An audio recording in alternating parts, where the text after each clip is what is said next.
Well, thanks everyone again for joining us at the Startup Spotlight here, the third annual Startup Spotlight at Shared Use Mobility Center's National Mobility Summit.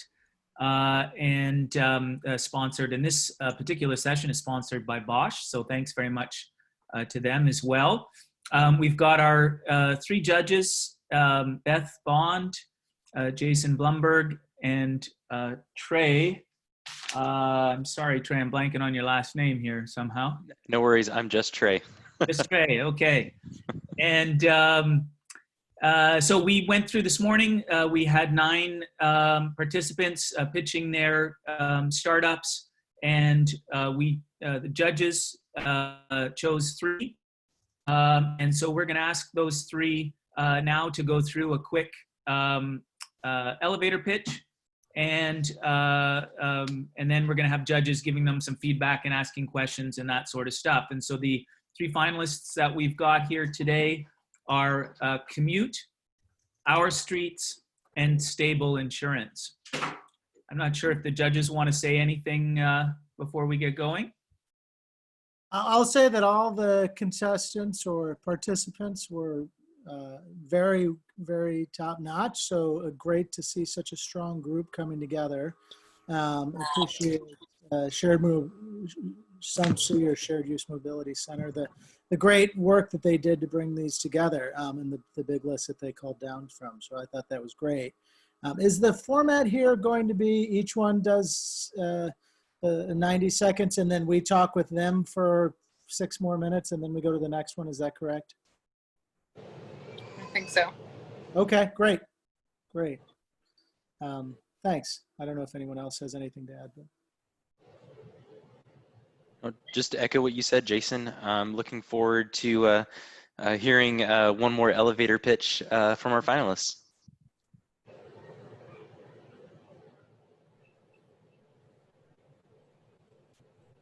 Let's kick it off with Commute. All right, let me pull up my screen real quick.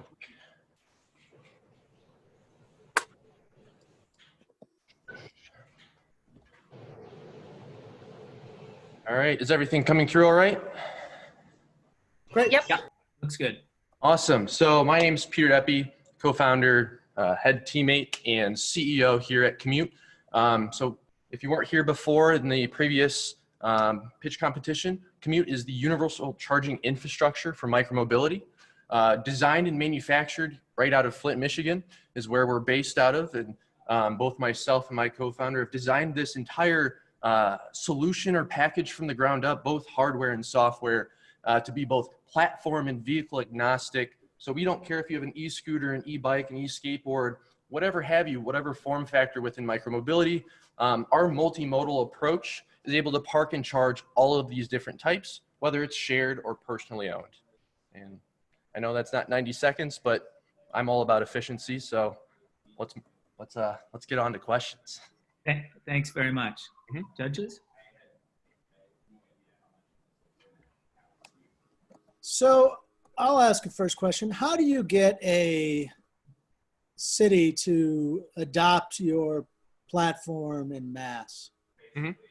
So most of our customers currently are mobility service providers or rideshare operators that are already operating in existing areas. And they bring us on and really introduce us to their cities to get us in. But we are seeing that some cities, one example would be Ontario, California, like I mentioned earlier, where they reach out to us because they have a rideshare in the city and they want to implement a charging infrastructure network within the city to help keep their fleets a little more reliably charged, a little more organized, but then also offer the ability to park and charge personally owned vehicles as well. And that's where we come in.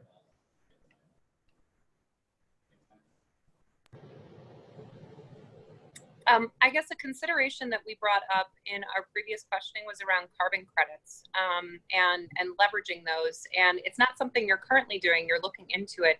Do you have any information on economies of scale once you are able to integrate that revenue channel into your model?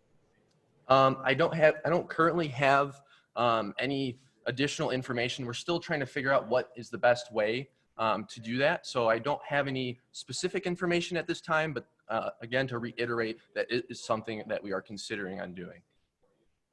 And just a follow-up, in terms of customer segments or target partners, have you reached out to any scientific research institutes or academia who are specifically fueling kind of electrification studies to study range, to study efficiencies, leveraging e-vehicles, like Argonne National Labs and their partnership with the Department of Energy? So we have not done that yet. Right now, we're focusing on really working with utility companies. So, for example, here in Michigan, we work pretty closely with Consumers Energy and DTE. So those are two options that we're doing, and we're trying to figure out what is the best way. And this is what we've kind of done as time has gone on, is create a really easily plug and play option that these utility companies also feel comfortable with doing. I mean, these hubs really don't draw much power because, I mean, we're only charging scooters and e-bikes, but it's good to have in mind on a utility perspective how this influences the grid with different power draw features in mind. Great, thanks. Mm-hmm. This is more of a just a general comment and observation. Thank you, Peter, for your presentation again. Thank you. But one of the things that we had talked about was how important it is really in this new, I guess, dynamic normal, right? It's not necessarily a new normal. It's more of a changing environment now with everything going on. It's really important to be flexible. And one of the things that that we noticed and appreciated about your model and your product is that it can be utilized by several different e-devices. It's not necessarily just paired with one particular scooter. So we wanted to commend you on that. Thank you. Yeah, one thing that we're really excited about, I mean, not only does our infrastructure really limit human interaction with maintaining the fleet, therefore transmitting less illness, but we're also able to assist autonomous and teleoperated delivery robots, which, I mean, as we see during COVID, but also post-COVID, those delivery robots are going to have a much greater impact in urban areas and communities. So that's something we're really excited about, is to be launching some partnerships and some pilots with delivery robots to test those capabilities, to really keep those vehicles out on the road longer, because if they're not out making deliveries, I mean, companies are losing money and people aren't getting what they need. Yeah, it's a creative design and approach. I appreciate that. You, what's your average install cost, including breaking concrete or whatever is required to run the power lines? Mm-hmm. So if we do a standard installation, that's much more expensive. And that's the type where we actually bolt them into the ground and route power through the cement. And then the other option that I mentioned earlier was a freestanding option, which simply we just show up with the hubs and plug them in and set them there. On the former with the standard, I mean, it really depends on the area. For example, here in Flint, I mean, concrete pads, they're not cheap. So for, I guess, roughly, an installation cost is roughly a few thousand for a hub. And that's with pouring of the concrete if there needs to be concrete poured. The reason we did that is so we were kept off of the sidewalk. Let me shift the question just a little bit. With charging stations, if you pencil out the math for electric vehicles, they are never economic. And the use cases don't support them, which is why government and corporate entities have been sponsoring them to try and drive the market. So, I mean, there might be something to say. Your economic model, does it support the actual physical install? Yes, it does, and we make a pretty quick ROI, just because, I guess, even on the shared side with fleets, so shared fleets, we have minimum contracts of 2 years with shared fleets, and with shared fleets, we actually make our money back, and then quite a bit amount. So you have $5 a day per spot, and you have, so that's, let's call it $1,500 a year to $1,750 a year, and then you have 5 slots, and it costs you about $3,000. So your payback is less than 6 months. Is that fair? I would say just slightly over 6 months. Okay. We look at 6 to 8 is our target range for every install. depending on size. So that's really where we sit at currently. And then the shared fleets coupled with the personally owned vehicles that get charged at an hourly rate. We didn't even factor the personally owned vehicles in. We just looked at just shared fleets and with our ROI. So it'll bring it down. What's your hourly rate? Does it get close to the $5 a day per slot with utilization rates? Yeah, so we have not launched the personally owned option yet. That's something that we're working on. We'll be launching actually the Commute Charge app, which is similar to like a charge point app where you can just go charge your full-size EV, but this is obviously at a smaller scale. So that's something we're actually releasing in a month. So I guess be on the lookout for that. And what's your target price point for that for a refill? So a personally owned vehicle charges anywhere from 50 cents to $1.50 per hour. It depends on location and who owns the hub to really put those rates into effect. Okay, and last question, because I'm an op, but if you're doing $1.50 an hour, and that's what it takes to fill it up, to get to the $5 price, you need 4 people to come and spend 4 hours a day. Are you going to get 4 people to spend 4 hours a day to hit that same number? So, I mean, our target market is the shared and the mobility service providers. So we really make our money there. The personally owned option, we see gaining traction. More of it is a long game. I mean, even with post-COVID, more people are pushing towards personally owned micromobility options. Therefore, we feel that we'll see a growth in, that space post-COVID, and that's why we have this option. Plus, we see that when we franchise our hubs to private property owners or cities, they like the added effect of being able to service both shared and personally owned. So that's why we do that. We base our ROI around shared fleets. The personally owned is really just a bonus and a really great thing for the community. Thanks. Thank you very much. We're going to move on to OurStreets now with a quick 90-second elevator pitch and then some questions. Thank you, everyone. Can everyone see my screen? Oh, all right. Hi, my name is Mark Sussman. I'm the co-founder and CEO of OurStreets, which is a crowdsourcing platform for reporting shared mobility issues and dangerous driving behavior like scooters blocking sidewalks and cars blocking bike lanes. Here's a good example of what that looks like. Since this is the Shared Use Mobility Summit, I'll show you the scooter example. So let's say you see a scooter blocking a sidewalk, you snap a photo, you scan the QR code, and then we can ask you if you were able to move it to a safe location, and that's pretty much it. By scanning the QR code, we can track that scooter. So let's say that someone rents it subsequently. The ticket that we create internally for the micromobility operator is closed automatically. Otherwise, the operator would come out and move this scooter within the guidelines of the city that would be kind of contracting for this framework. We also work with advocacy organizations as well as cities directly for enforcement and also to advance advocacy agendas of street safety advocacy organizations like the League of American Bicyclists and Washington Area Bicycle Association. We have about 30 partners across the country. Pre-COVID, we launched in January and had about 9,000 reports to our platform nationally.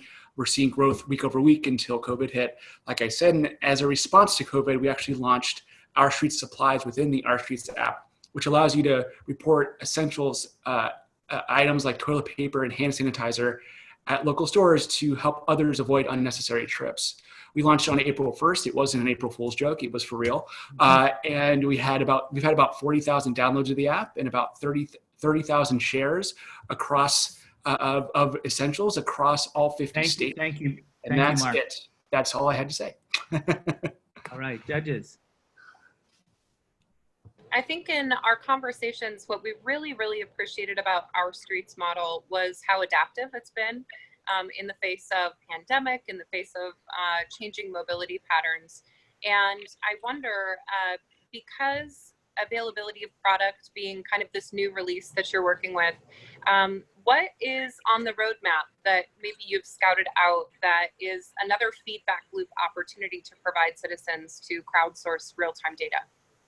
Sure. So I won't answer that question directly, I guess, because the roadmap is kind of twofold. One is we think that supplies will kind of sunset naturally over the summer, and we'll turn back towards our original mission, which is street safety. How that model is going to be funded is another question that we're trying to figure out right now. But we don't think cities and or micromobility operators are really the right partners for this in terms of financial cooperation in the short term, maybe in the long term. But additionally, we've seen that, why did we have to build supplies?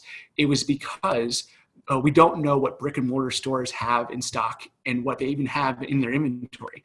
So we're actually looking at this from a different point of view of, helping cities thrive from a retail perspective and creating coalitions of retailers to basically create like the anti-Amazon of shopping locally. So you can look for a specific item and we'll tell you the specific stores in your area that have that item available. You can reserve it for contactless pickup and things like that. So that's kind of where we're headed with this, and we're really in the customer discovery phase with that right now.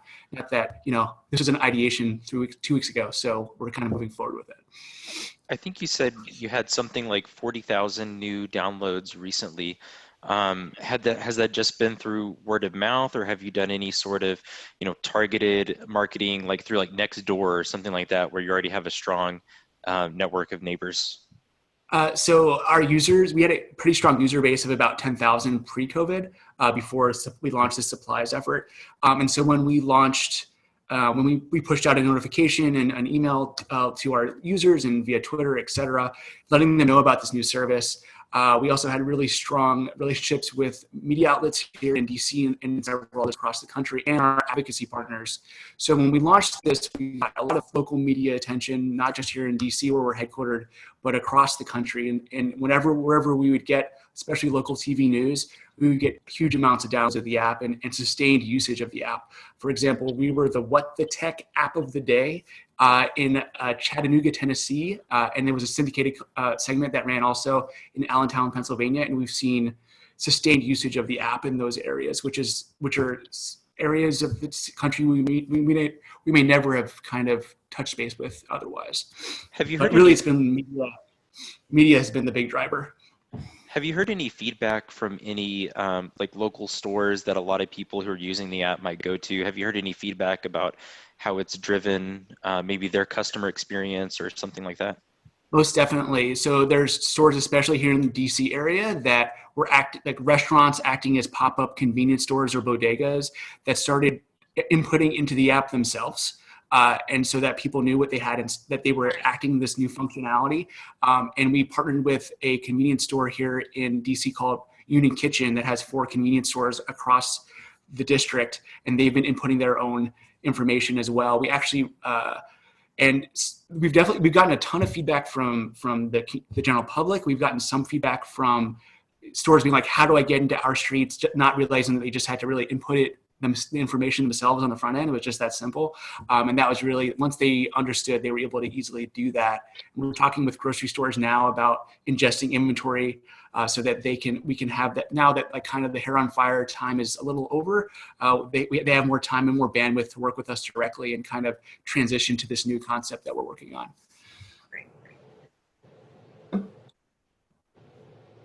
So could you see the new concept as your new business model? Most definitely. I think it's going to probably be the majority of our business model, and whereas the OurStreets component becomes more of a not-for-profit or nonprofit entity that works with advocacy organizations and cities pretty much for free, and kind of working with think tanks and other stakeholders to sustain just the cost of maintaining the application. Because it really is, I think that OurStreets is really important. Especially for micromobility, because there's really no good way for a universal compliance platform around micromobility. There's 3-in-1 systems, they just don't work well. And then the individual apps for operators isn't the right answer. So we think there needs to be something else. Just in evolving what product availability looks like and kind of, I guess, mirroring your other business model, which is largely focused in providing advocacy organizations a lot of data right. around usage. I wonder, there's a feedback loop for supply. Are you looking maybe to also include some sort of feedback loop for demand where supply is not currently being met? 100%. So like we'll be able to gather data around what people are searching for, not just what they're finding in this new concept that we're coining as Main Streets, but I don't think that's going to be the name. And so we'll be able to provide those insights to our member retailers to say, look, you're providing this product, but 90% of people are searching for this similar but different product. Maybe you should consider why are you not, stocking this product, or specific bike locks or potato chips or whatever it is, right? And then additionally, we've been talking a lot with Main Streets organizations and business improvement districts, and we could be providing those insights to them. Look, by searching look, these are people in your district, in your area that are using the app, and here's the short stores that they're shopping at. There may be an opportunity to bring a similar type store to your Main Streets that doesn't currently exist. Right. Just a comment that I can see that data really being leveraged by either startup communities or small businesses to make sure that they're filling gaps. Exactly. Well, thank you very much, Mark. And next, we're going to call on Stable to do a quick elevator pitch. Thank you.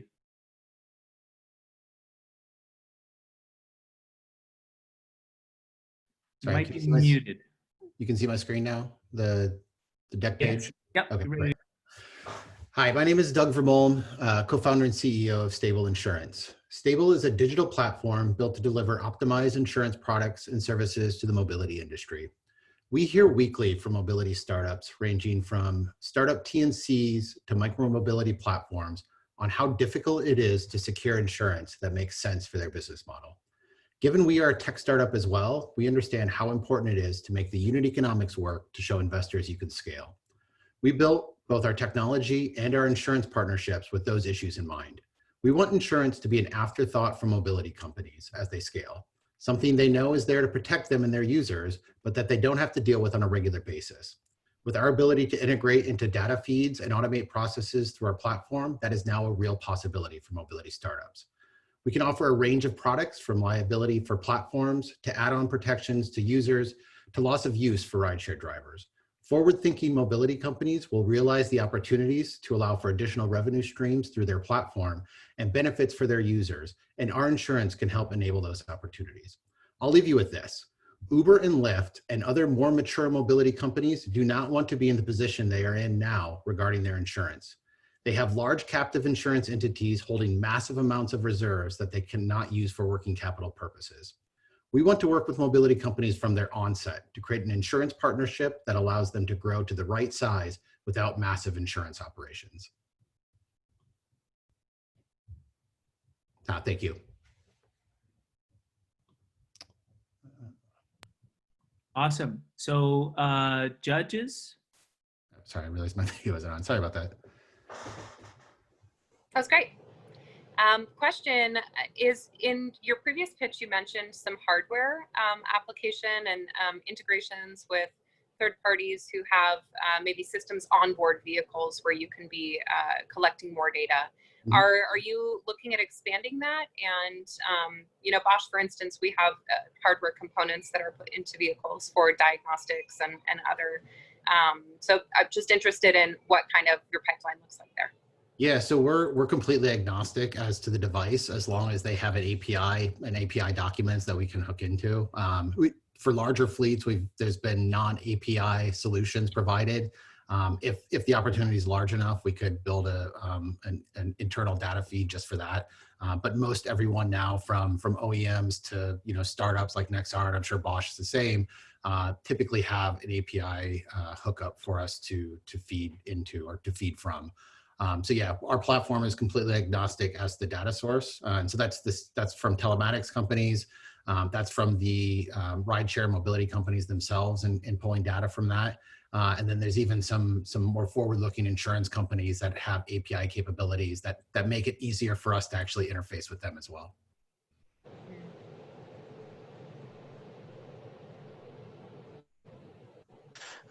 What do you see as maybe one of your from a risk assessment standpoint, for growing your model and growing your business, what do you see as one of the biggest barriers right now for you? Regulation, especially in the U.S. Although I think originally we looked at regulators as kind of like a force to be reckoned with. And as we've gone into the states and started talking to regulators about the models we want to employ, they're much more open to them than we had initially anticipated.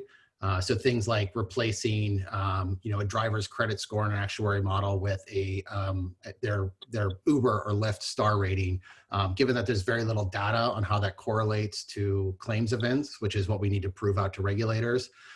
We thought that was going to be a harder lift, and it is in certain states, but other states, they're very receptive to it. So I think just lack of data in general and regulatory bodies' receptiveness towards allowing us to kind of run with these pilots in a state as we try to launch new insurance products. That is still our biggest hurdle to go through. Secondly, I mean, and COVID, I'm sure falls into this category for everybody, but we've actually been surprised at how quickly mobility companies have kind of pivoted. And again, we've seen that as an opportunity more than anything. To the sense that a mobility company can't make their unit economics work, then obviously that kills our business model as well. So if the mobility economy goes away completely, or the shared mobility economy goes away after COVID, that would present a real problem for us. What states are you approved to operate in? Right now, New York, California, Arizona, and then we're working on Ohio, Texas, Colorado, and Georgia. Okay. And it's a matter of getting licensed. It takes about 2 to 3 weeks. In good times, I'll say, like some regulatory agencies have been holding up applications because of it's 2 to 3 weeks. I mean, as you said, the regulators have to get comfortable with a whole new model. So it probably to launch a new product, the timeline is really probably on the best end, maybe 2 to 3 months, to get the regulators on board, to figure out if a filing has to be put in place. And then on the worst hand, like we've been in New York trying to convince them for 2 years to be more novel with their insurance approach. So that's going to be an ongoing battle. We finally got a product launched in February jointly with a carrier, but it's not anywhere near to where we wanted it to be as far as like the ability for us to ingest new data models and underwrite under that. So your 2 to 3 weeks is just a standard insurance product? Yeah. So just to get licensed to sell insurance. So for TNCs, like a standard TNC that is of a specific size, we have all of our carriers are licensed to write in every state. So we just need to get licensed to sell their product. And then from there, we start building more of a novel product. So we did that in New York first. We got licensed as a broker. And then we started building additional licenses into our product. So then we could, and doing filings with the state so that we could issue more novel products. We just got into California with a new fleet there. So we'll start doing that same thing there with them. And then there's a TNC that we're working with in Ohio that as soon as we get licensed to actually sell the insurance, then we'll start building more novel filings for them as well. So right now you're insuring fleets and fleet operators using a standard product, but you are doing that. And then later the goal is to bring in these new products. Is that? And so we're a TNC in New York right now. So spot on. We have it's an excess product, but it's to meet their not state obligations, but they have contractual obligations with some of their partners and liability obligations that we've helped build a specific miles-based product for them. So that's a novel product. It's just we didn't have to get an MGA status, a managing general agent status. Because it's a non-admitted product, we were able to do it as a broker, which just from an early standpoint for us, it was much cheaper to do it just under a broker's license. Thanks. All right. Thank you very much, everyone, and everyone who's watching at home. So I know that judges have had a channel set up to discuss things and obviously had some ideas coming into this and that sort of stuff. Have you guys, do you have any other questions, or you think you're ready to pick a winner? think we know. All right. Well, Thank you. let's announce the winner of the 2020 Startup Spotlight. I'll do the drum roll in case. Yeah, I think just a note that we loved seeing everybody's models and the adaptability that a lot of people have had in the face of the past 8-12 weeks. And the winner of today's Startup Spotlight is Commute. Yay! Huge applause. Congratulations. Thank you, everyone. Appreciate it. Thanks, everyone. Congrats to the all the other And startups congrats that to all the put it in as finalists. Yeah, congrats to all of you. well. And thank you, judges. Congratulations. Yeah, and again, thanks to our judges and especially to Bosch for sticking with the organization through the craziest of times. Really appreciate it for the sponsorship of this portion of the event. Yeah, Shared Use Mobility Center. This is one of our favorite events of the year, and the kind of audience that it brings in to do knowledge sharing and ideation. So thanks so much to our hosts and Kevin. This is your multi-year moderation of the event. So really, really appreciate the guidance there. And Trey and Jason, rock on. Thanks everyone. Enjoy. Thanks, y'all. Thank you. Enjoy the rest of the event. Okay. Look forward to the day we can meet again in person. Have a great one, everybody. All right, bye-bye. Take care.